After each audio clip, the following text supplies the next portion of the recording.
भारत विश्व कप जीत गया। इस विश्व कप जीतने में तमाम हीरो रहे, वो चाहे फाइनल में अभिषेक शर्मा की वापसी हो और इतनी शानदार तरीके से अर्शतक लगाना हो, या फिर संजू सैमसन की एक से बढ़कर एक पारियां लगातार आनी हो और सेल्फलेस, किसी शतक के चक्कर में नहीं, केवल टीम इंडिया को एक बड़े टारगेट तक पहुंचाने का उनका जो विजन, जो लक्ष्य रहा, उसकी बात कर लिया जाए। उसकी वजह से भारत वर्ल्ड कप जीतता है। ईशान किशन ने जो शुरुआत की पाकिस्तान के खिलाफ से, उसको लगातार उन्होंने कंटिन्यू रखा।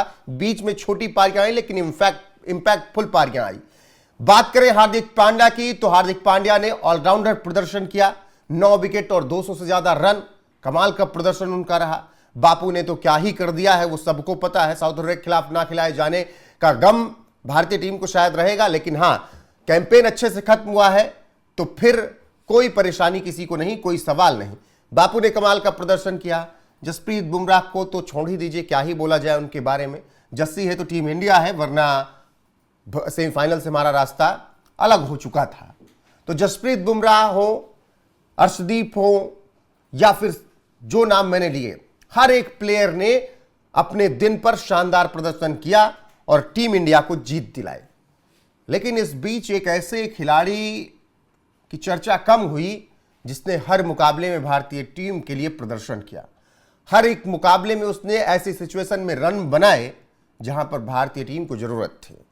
वो चाहे नीदरलैंड के खिलाफ फंस रहे मुकाबले में अकेले दम पर भारतीय टीम को जीत दिलानी हो, सेमीफाइनल मुकाबले में चाहे 22 गेंद में 43 रन की पारी खेल देनी हो और भारत को 250 के स्कोर के पार कराना हो, या फिर फाइनल मुकाबले में जब टीम इंडिया फंस रही थी, जब 3 विकेट गिर गए जिमी नीशम के एक ओवर में 203 पर, और ईशान किशन, संजू सैमसन, सूर्य कुमार यादव सब आउट हो गए। हार्दिक पांड्या के बल्ले पे उसके बाद गेंद नहीं लग रही थी। 15, 16, 17, 18, 19 ओवर में जब भारत केवल 28 रन बनाता है, तो लगा कि अगर भारतीय टीम 220-22 तक रहेगी तो इतना बड़ा स्कोर होगा नहीं, और फिर वो दबाव भी नहीं होगा 250 वाला। और न्यूजीलैंड के पास फिन एलन, टिम सिपर्ट है, और आपके पास फिर वो 4 ही ओवर होंगे बुमराह के, जिसमें आप बच सकते हैं। और बुमराह को वो 4 ओवर आराम से खेलकर 16 ओवर में 200 बना सकते थे। लेकिन उस प्लेयर ने कहा नहीं, 250 का टारगेट कहा गया था तो 250 टारगेट जाएगा। और फिर शिवम दुबे, शक्तिमान दुबे का बल्ला चला, और ऐसा चला कि जिन जिमी नीशम ने 3 विकेट लिए थे एक ओवर में, उनका भूत उतार दिया भाई साहब।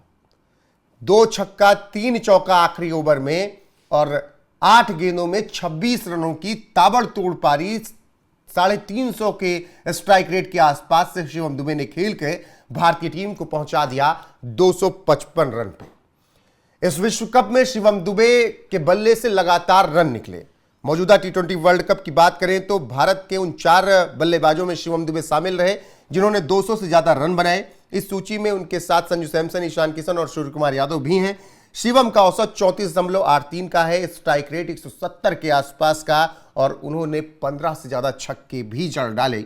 और बात करें बैटिंग पोजीशन की, तो जब 4 पर खिलाया तब भी प्रदर्शन किया, 5 पर खिलाया तब भी रन बनाए, 6 पर खिलाया तब भी बनाए, 7 पर खिलाया तब भी बनाए। और इस विश्व कप को जीतने के साथ ही शिवम दुबे ने भारतीय फैंस से यह वादा किया है कि अगली बार अपनी गेंदबाजी भी और बेहतरीन करके आऊंगा। अपनी बल्लेबाजी पर काम किया, लेकिन जहां पर गेंदबाजी का मौका मिला वहां पर गेंदबाजी की। सेमीफाइनल मुकाबले में भले ही 22 रन उन्होंने आखिरी ओवर में दिए, लेकिन जो पहली 2 गेंदें थी जिसमें उनको अच्छे से गेंद निकालनी थी, परफेक्ट यॉर्कर डालनी थी या वाइड पर यॉर्कर डालनी थी, वो उन्होंने किया। आप अगली 3 गेंदों पे, 4 गेंदों में 20-22 रन उनके देख सकते हैं कि 3 छक्का जो आर्चर मार जाते हैं सेमीफाइनल में, लेकिन पहली 2 गेंदें इंपॉर्टेंट थी। और सामने कौन था? बैट बेल, जिसने बैल की तरह उस दिन भारतीय गेंदबाजों को मारा था।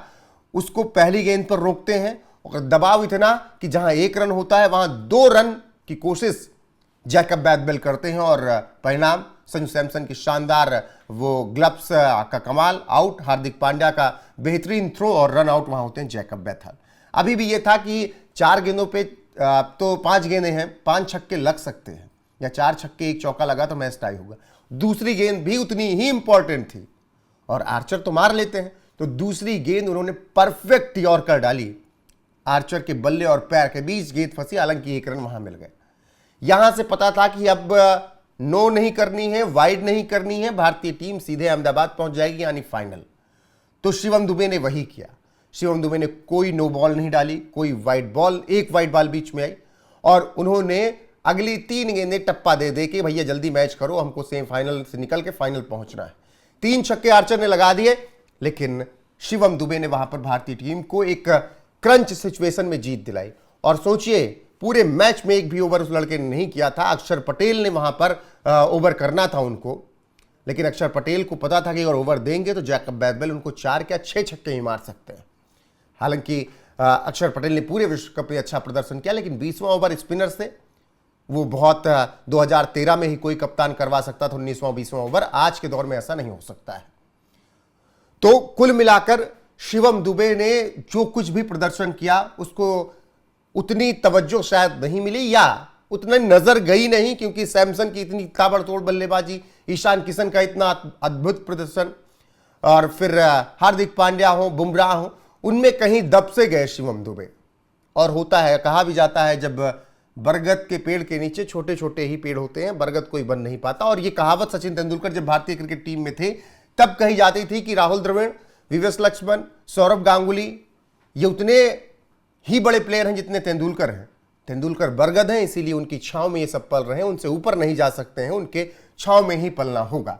तो शिवम दुबे का प्रदर्शन इस विश्व कप में कुछ उसी तरीके से रहा। शिवम दुबे का प्रदर्शन बरगद के नीचे उस छोटे छोटे पेड़ के तौर पर रहा जो बरगद को पानी देते हैं, बरगद को उर्वरक बनाते हैं, बरगद को इतना बड़ा करते हैं। तो वही भारतीय टीम के लिए शिवम दुबे ने इस विश्व कप में किया। कमाल और लाजवाब प्रदर्शन रहा और सेल्फलेस पारियां उन्होंने खेली।